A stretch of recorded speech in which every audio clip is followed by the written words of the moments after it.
Di mana semakin kita mengeluh dengan keadaan kita, semakin ditambah kesulitan-kesulitan hidup kita. Orang ketika sedang dititipi sulit, ayo kita latih. Syukuri apa yang ada, jangan berangan-angan dengan apa yang belum kita miliki. Ayo syukuri apa yang ada. Kita latih diri kita tetap menjadi orang yang baik dalam keadaan apapun, dalam situasi apapun. Begitupun ketika dalam keadaan ada penyakit.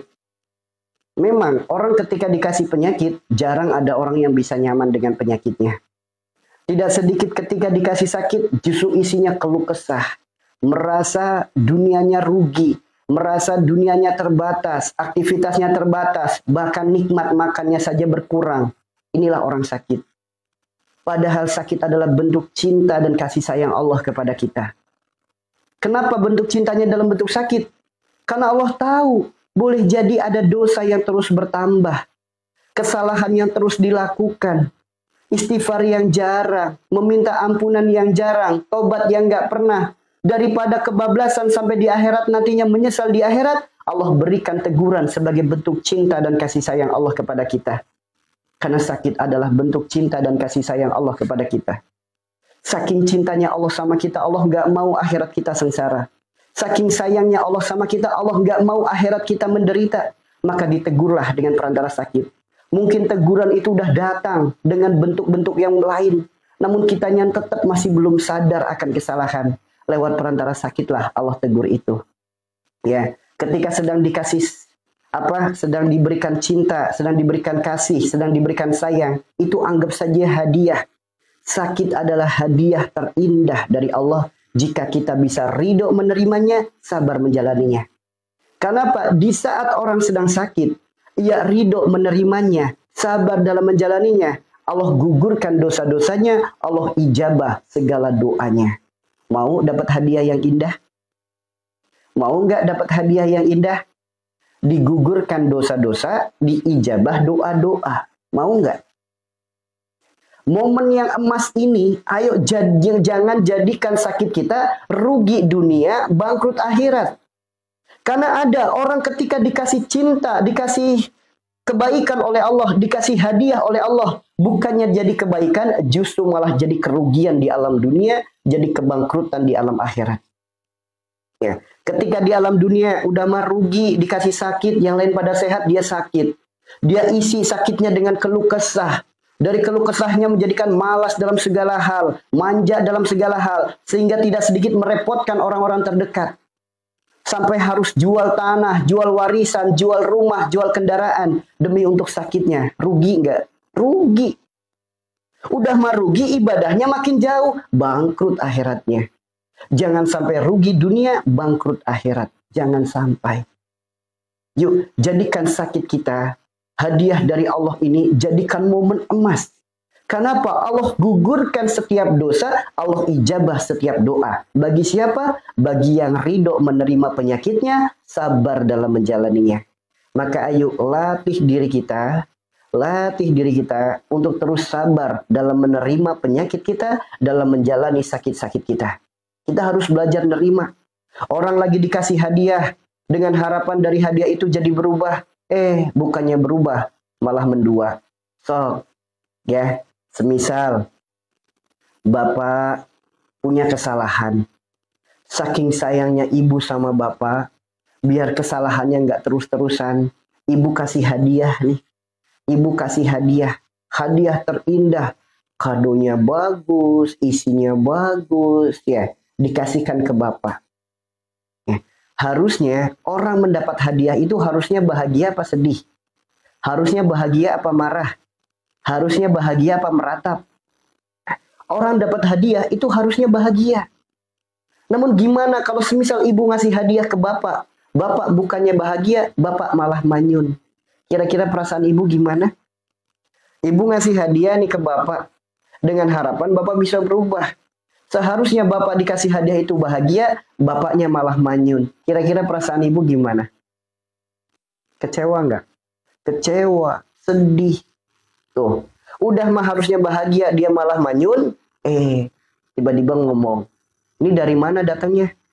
Ini bukan dari kamu kan? Ini pasti dari dia. So, ibu ngasih hadiah hadiah dari ibu. Tiba-tiba sama bapak dituduh hadiahnya bukan dari ibu. Hadiahnya dari yang lain. Kira-kira perasaan ibu gimana? Kira-kira perasaan ibu gimana? Sedih nggak? Sedih. Kecewa nggak? Kecewa. Begitupun orang ketika datang sakit, dia nggak menyadari sakit itu datangnya dari Allah, penyebabnya dari dirinya sendiri. Dia justru malah nuduh makanan. Ini pasti dari makanan. Ini pasti dari orang lain. Gimana sok perasaannya? Ya. Sama orang dikasih hadiah, malah nuduh hadiah ini bukan dari kamu kan? Pasti hadiah ini dari orang lain. Sama. Orang dikasih sakit, dia bukannya sadar pemberian sakit itu dari Allah, penyebabnya dari dirinya sendiri, dia malah nuduh makanan sebagai pemberinya. Orang lain sebagai pengirimnya. So, gimana perasaannya? Orang dikasih hadiah, bukannya tambah bahagia, bukannya tambah seneng, bukannya tambah cinta. Dia malah pergi menjauh dan mendua. Kira-kira gimana? Orang dikasih hadiah, bukannya tambah seneng, tambah bahagia, tambah mendekat, dia malah mendua, malah menjauh, malah selingkuh. Kira-kira perasaan ibu gimana? Kira-kira perasaan ibu gimana? Ibu kasih hadiah, bukannya orangnya makin baik, bukannya suami makin baik, suami malah makin menjauh dan malah selingkuh. Kira-kira gimana? Sedih kan? Pasti sedih. Begitupun Allah ketika ngasih hadiah kepada hambanya. Bukannya hambanya makin baik, makin mendekat kepada Allah. Justru hambanya malah menjauh dari Allah dan dia selingkuh.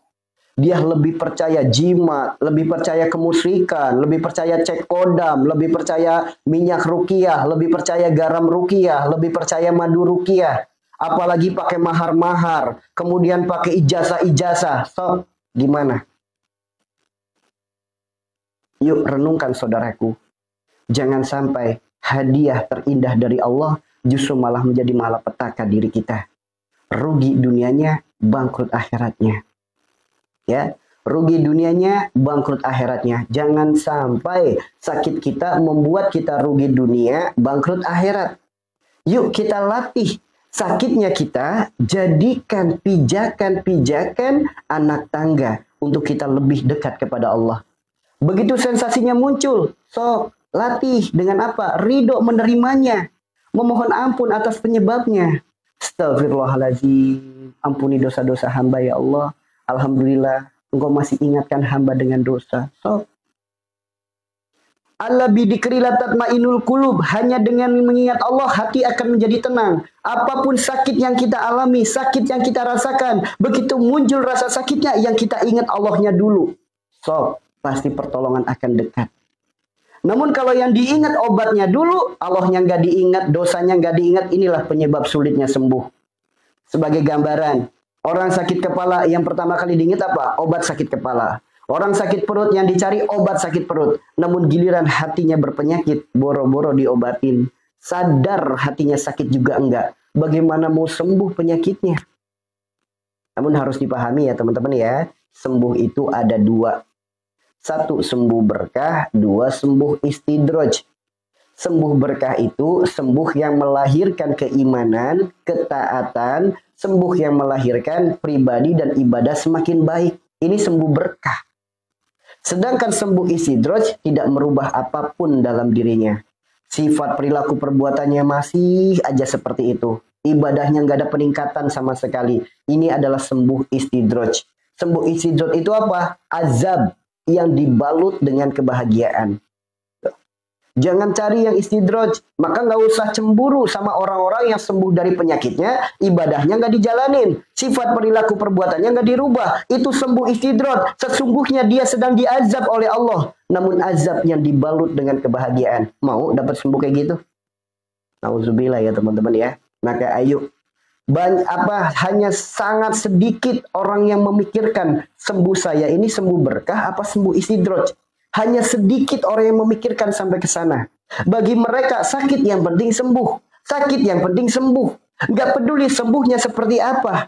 Nah, inilah ciri-ciri orang yang sudah terkena fitnah Dajjal laknatullah alaih. Ciri-cirinya apa? Ketika lagi sakit yang penting sembuh. Nggak peduli sembuhnya dengan cara seperti apa.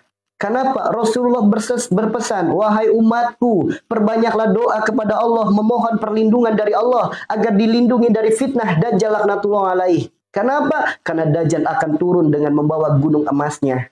Tangan kanan dan tangan kirinya mengeluarkan air dan api. Siapa yang sakit bisa sembuh, siapa yang mati bisa hidup lagi, siapa yang miskin bisa kaya. Tuh, ini fitnahnya Dajjal. Dajjal belum turun, orang sakit yang penting sembuh. Nggak peduli jalan sembuhnya seperti apa, ciri-ciri sudah terkena fitnah Dajjal. Sama, usaha lagi sulit, yang penting laris. Nggak peduli jalan larisnya seperti apa, ini ciri-ciri yang sudah terkena fitnah Dajjal. Tuh teman-teman ya. Jadi kita bisa melihat diri kita, terkena fitnah Dajjal atau belum. Nah, kalau segala sesuatu, pola pikirnya pengennya instan, pengennya cepat, itu ciri-ciri yang sudah terkena fitnah Dajjal. Ya. Jadi fitnah Dajjal itu jangan nunggu akhir zaman. Ini udah akhir zaman. Ini saat ini sudah akhir zaman. Akhir zaman itu bukan nanti cicit cucu kita, bukan diri kita umat akhir zaman. Ya, makanya hayu teman-teman, saudaraku semua yang dirahmati Allah, para pecinta, para perindu Rasulullah, para pencari cintanya Allah, hayu kita latih diri kita, jemputlah sembuh dengan sembuh yang berkah. Sembuh yang diiringi dengan keimanan dan ketaatan kepada Allah. Sembuh yang melahirkan ketaatan. Sembuh yang merubah sifat perilaku perbuatan kita. Inilah sembuh yang berkah. Ini tanda orang lulus dari ujian. Ini tanda orang lulus dari permasalahan. Berubah.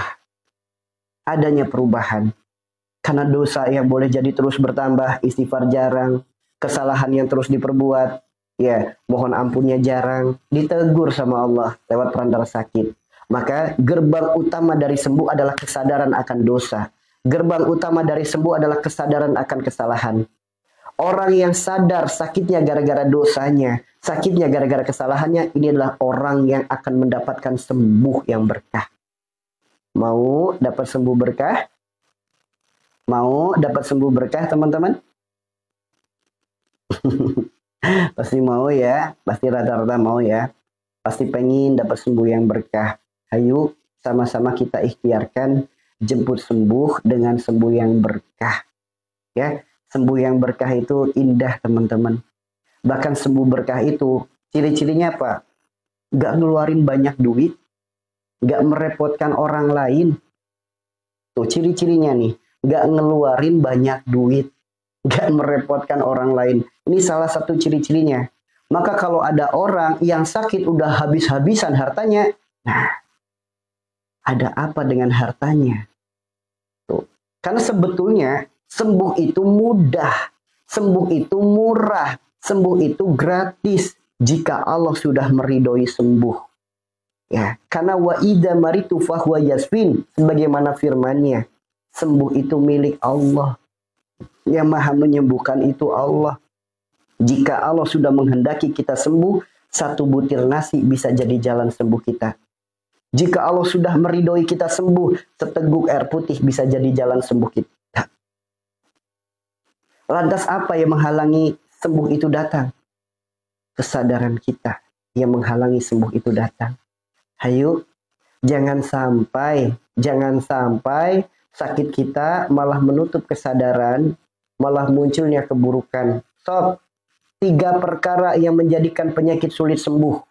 Nih, yang paling sering. Orang ketika lagi sakit sering ngucap kalimat aduh.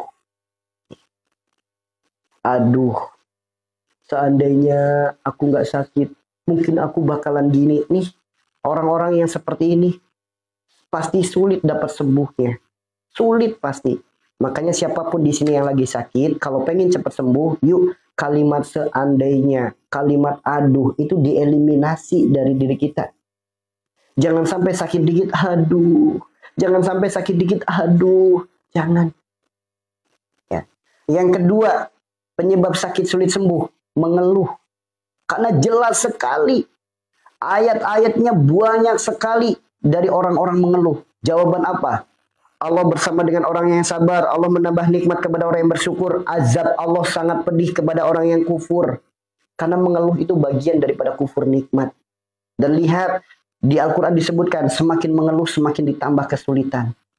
Yuk, makanya kalau pengen cepat sembuh penyakitnya, yuk jangan sering ngomong aduh. Seandainya. Kemudian mengeluh. Nah, ini yang paling banyak juga nih yang ketiga. Apa penyebab penyakit sulit sembuh? Nuduh.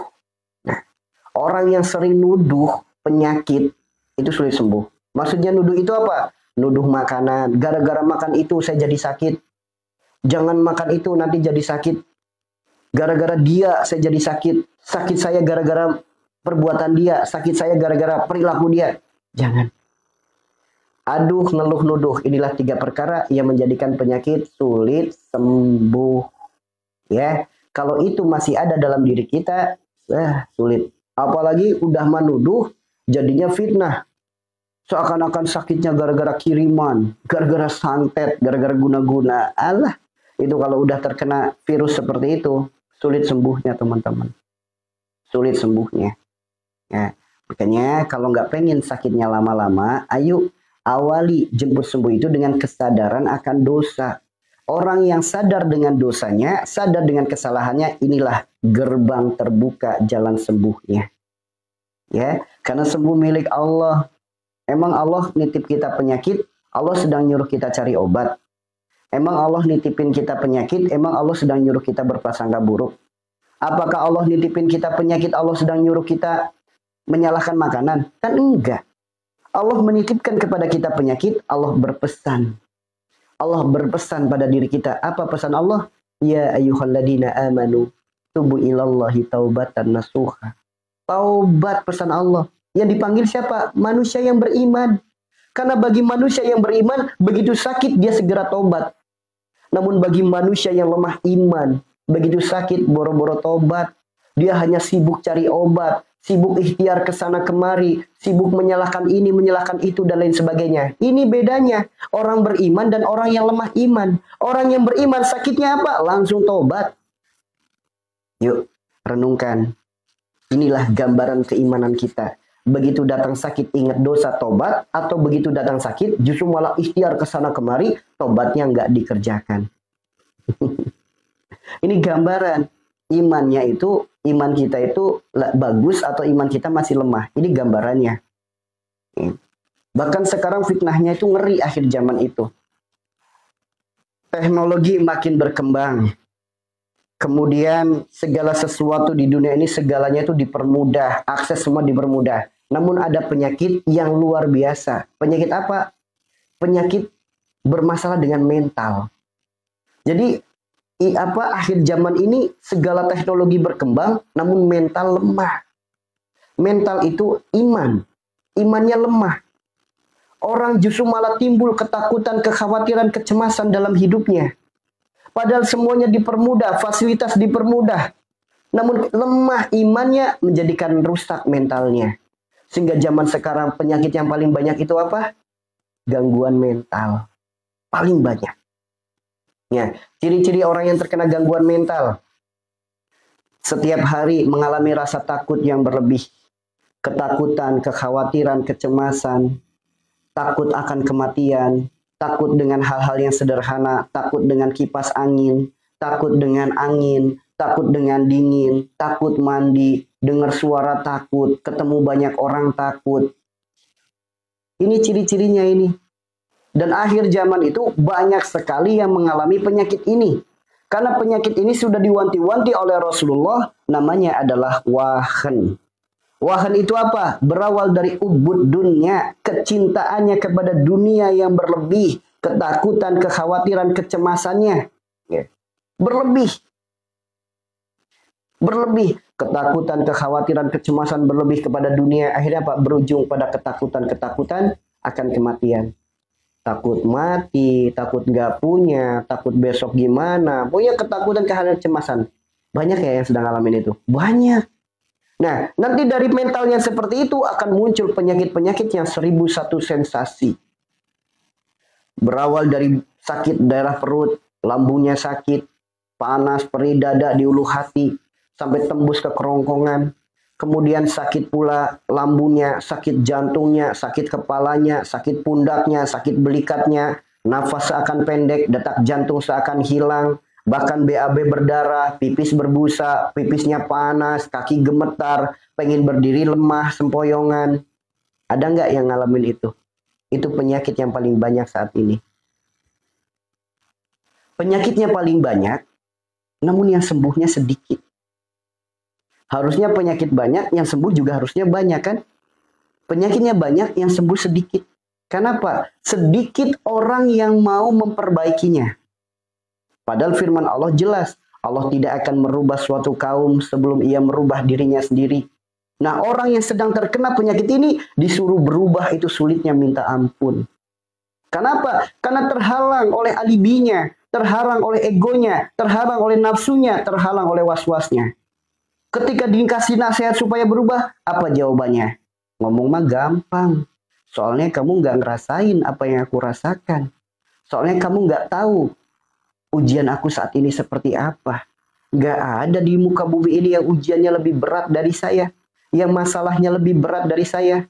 Yang ujiannya bertubi-tubi seperti saya. Nggak ada. Kamu ngomong gampang, soalnya kamu sehat. Coba kalau kamu sehari aja jadi aku. Nah, itu. Kalau dikasih nasihat, seperti itu muncul alibinya. Ada yang seperti itu? Ada. Nah, itu penyakit yang sudah diwanti-wanti oleh Rasulullah. Penyakit yang sudah diwanti-wanti oleh Rasulullah. Malam sulit tidur, sekalinya tidur nggak nyenyak, pikiran kemana-mana, badan makin kurus, makan nggak enak, keluar rumah nggak berani. Banyak yang kayak gitu? Banyak. Pekerjaan terganggu, sensasi muncul dikit, rugi dunianya.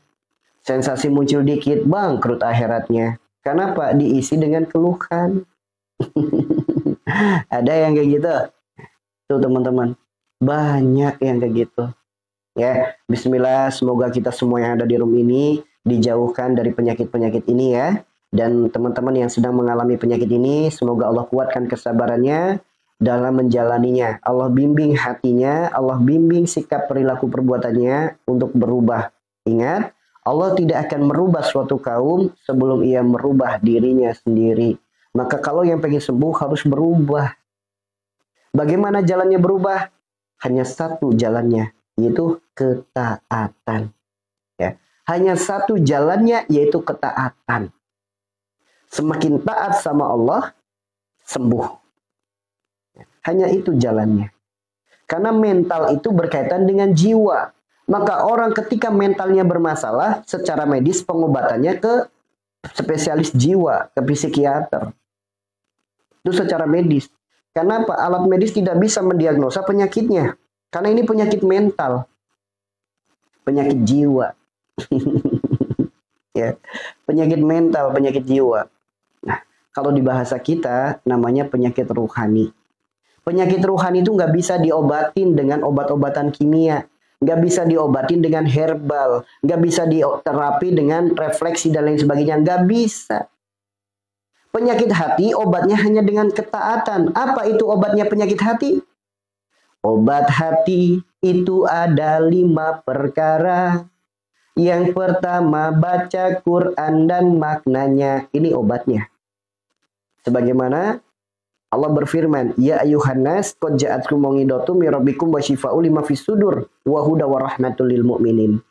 Yang kedua, salat malam dirikanlah, bangunlah di sepertiga malam. Menangis yang lirih dalam keheningan malam, bermunajatlah.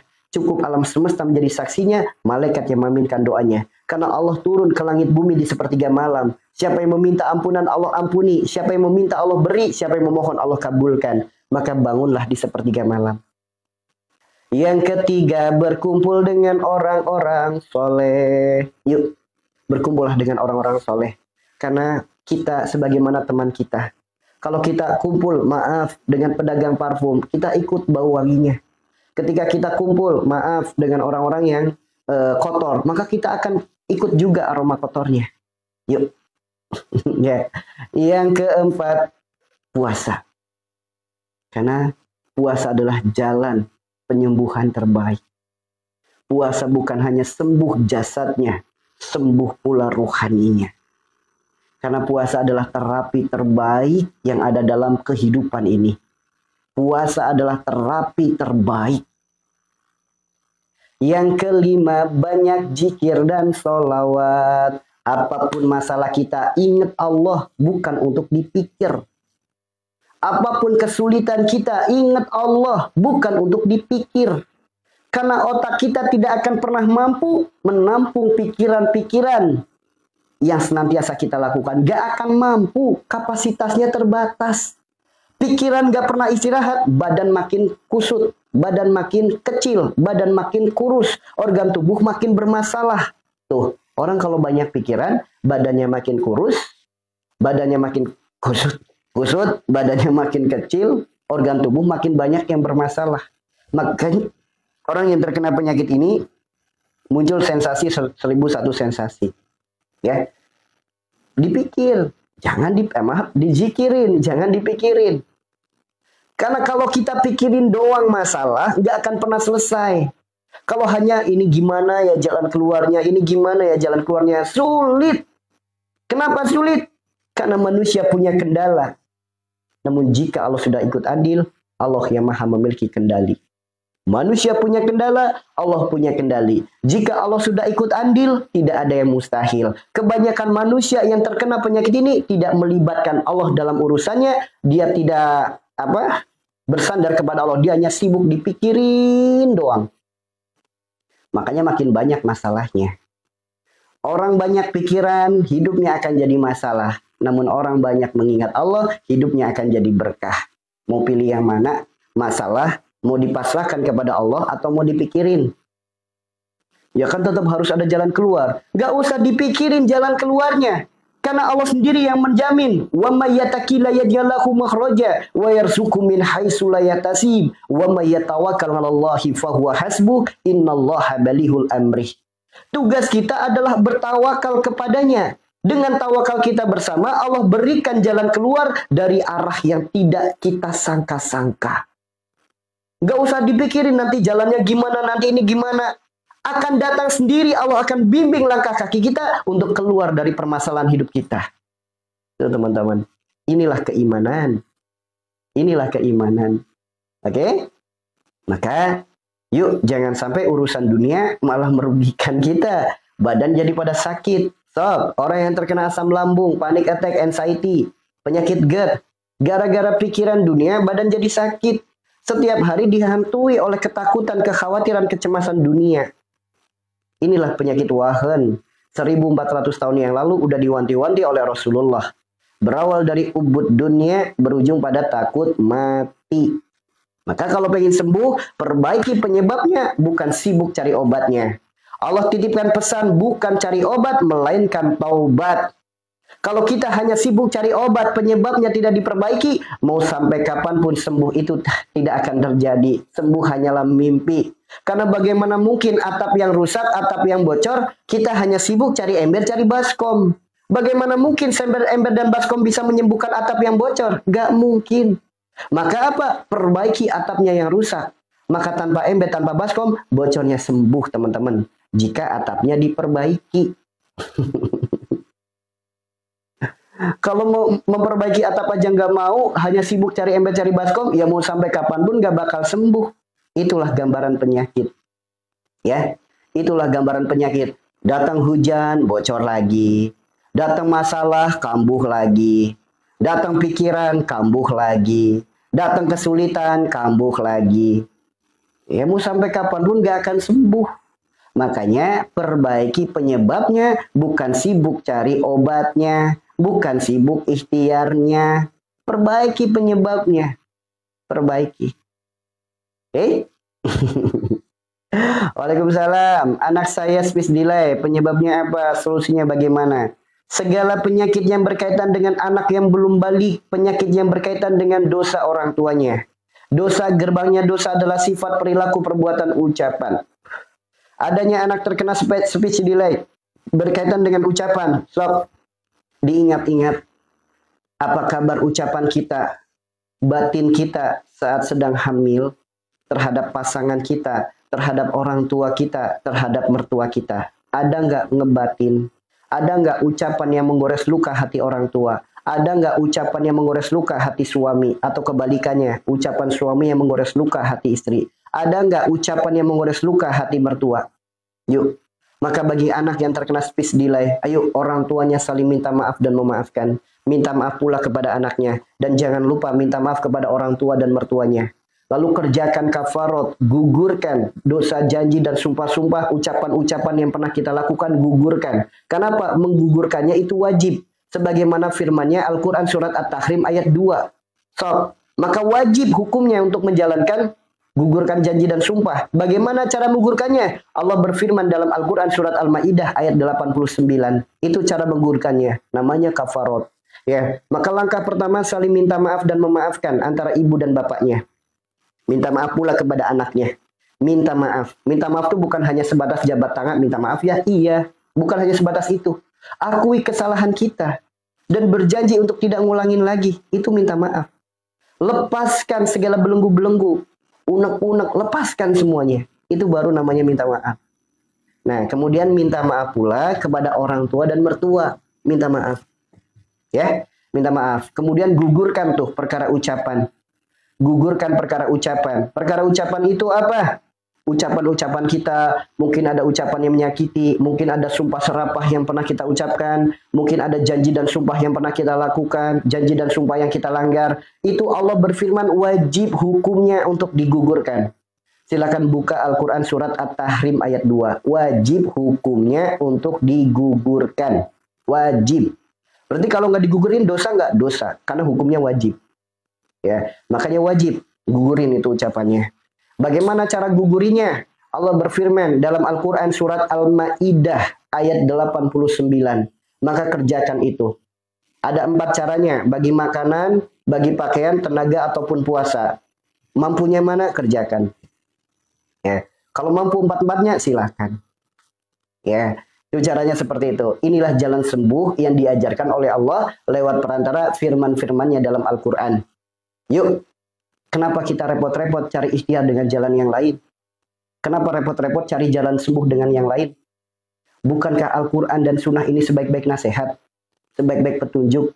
Sebaik-baik obat? Ya, sebaik-baik nasihat, sebaik-baik petunjuk, sebaik-baik obat. Ya, sebaik-baik solusi. Ya kan? Emang ada nasihat, solusi, petunjuk, obat yang lebih baik dari Al-Quran dan Sunnah? Di Al-Quran udah dikasih tahu solusinya, udah dikasih tahu nasihatnya, dikasih tahu petunjuknya, dikasih tahu obatnya.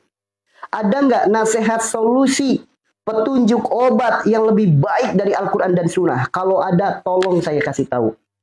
Maka ayo, jemputlah sembuh dengan cara-cara yang sudah Allah berikan. Tuh teman-teman. Ya. Jemputlah sembuh dengan cara-cara yang sudah Allah ajarkan, sudah Allah berikan. Jemput sembuh dengan cara seperti itu. Ya, ini bagi orang-orang yang beriman. Karena ketika Allah sudah menghendaki sembuh, ikhtiar kita itu diberikan kemudahan. Ikhtiar apapun diberikan kemudahan. Jika Allah sudah menghendaki sembuh. Yang jadi pertanyaan, bagaimana caranya agar Allah menghendaki kita sembuh? Nah, itu penyakit yang terjadi pada anak. Bukan hanya speech delay ya. Anak terlambat bicara, itu speech delay kan. Mungkin anak terlambat berjalan, kemudian perkembangannya lemah, kemudian ada masalah-masalah pada imun dan lain sebagainya, itu jalan keluarnya. Jadi segala penyakit anak yang belum balik ya, karena sakit itu kan datang ujian, teguran, azab. Anak kan masih suci, masih bersih, bagaimana mungkin anak diuji? Bagaimana mungkin anak ditegur? Bagaimana mungkin diazab? Otomatis ini apa? Teguran, ujian, azab bagi orang tuanya. Apapun penyakitnya. Termasuk hanya sebatas nangis. Tengah malam nangis. Ada yang punya anak tengah malam nangis? Nangisnya nggak mau berhenti. Malam selalu rewel. Selalu ngajak begadang. Orang yang lemah iman ya menganggap apa? Ada yang gangguin. Ada setan yang gangguin. Ada leluhurnya yang gangguin. Ini lemah imannya. Memberikan ucapan tanpa bukti otentik. Ini mitos yang harus dipatahkan. Ya. Sampai mungkin saya pernah bercerita. Mungkin teman-teman pernah dengar ya. Mungkin teman-teman pernah dengar, ketika jam 2 pagi, tiba-tiba ada orang datang ke tempat kami. Datang ke tempat kami dengan panik dan lain sebagainya.